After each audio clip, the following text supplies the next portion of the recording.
నమస్కారం.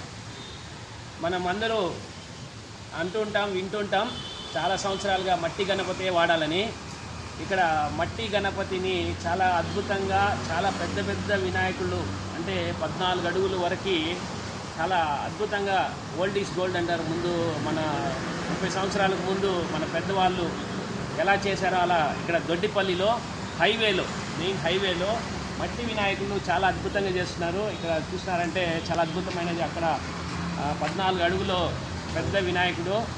ఈ వినాయకుడిని ముందుగానే ఆర్డర్ తీసుకునేసి కోల్కతా నుంచి దానికి కావాల్సిన రా మెటీరియల్ అన్నీ తెప్పించి అక్కడి నుంచే మనుషుల్ని తెప్పించి చాలా అద్భుతంగా కష్టంతో ఇష్టపడి చేస్తున్నారు. చాలా అద్భుతమైన వినాయకుళ్ళు. అసలు ప్లాస్టర్ ఆఫ్ ప్యారిస్ వినాయకుళ్ళు కూడా దీని ముందర అందంగా ఉండదనేసి నాకు అనిపిస్తుంది.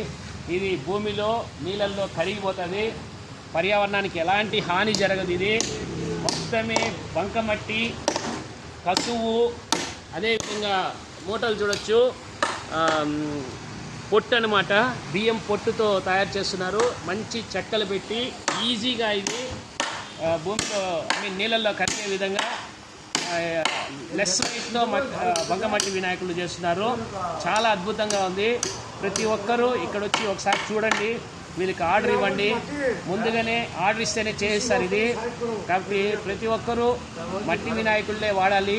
కలరు ప్లాస్టర్ ఆఫ్ ప్యారిస్ వినాయకులు వాడకూడదని పొల్యూషన్ కంట్రోల్ బోర్డు 2011 సంవత్సరం నుంచి మనకి అవేర్నెస్ చేస్తున్నది. ఊరు మొత్తం పోస్టర్లు అతికిస్తారు. కానీ చాలామంది తెలుసో తెలియకో కొందరు ప్లాస్టర్ ఆఫ్ ప్యారిస్ వినాయకులు, కలర్ వినాయకులు పెట్టి చెరువులన్నీ నాశనం చేస్తున్నారు. కానీ దయచేసి ఇలాంటి కళాకారుల్ని, ఇలాంటి వ్యక్తుల్ని మనం ఎంకరేజ్ చేస్తే పొల్యూషన్ చాలా తగ్గుతుంది. నీళ్ళన్నీ కలుషితం కాకుండా ఉంటుంది. మన చెరువులు, మన నదులన్నీ పరిశుభ్రంగా ఉంటాయి. కాబట్టి మీరందరూ ఇలాంటి కళాకారుల్ని ఎంకరేజ్ చేయాల్సిందిగా మనస్ఫూర్తిగా కోరుకుంటున్నాను. ఇట్లు nature Murali, nature lovers association, జై ప్రకృతి మాత.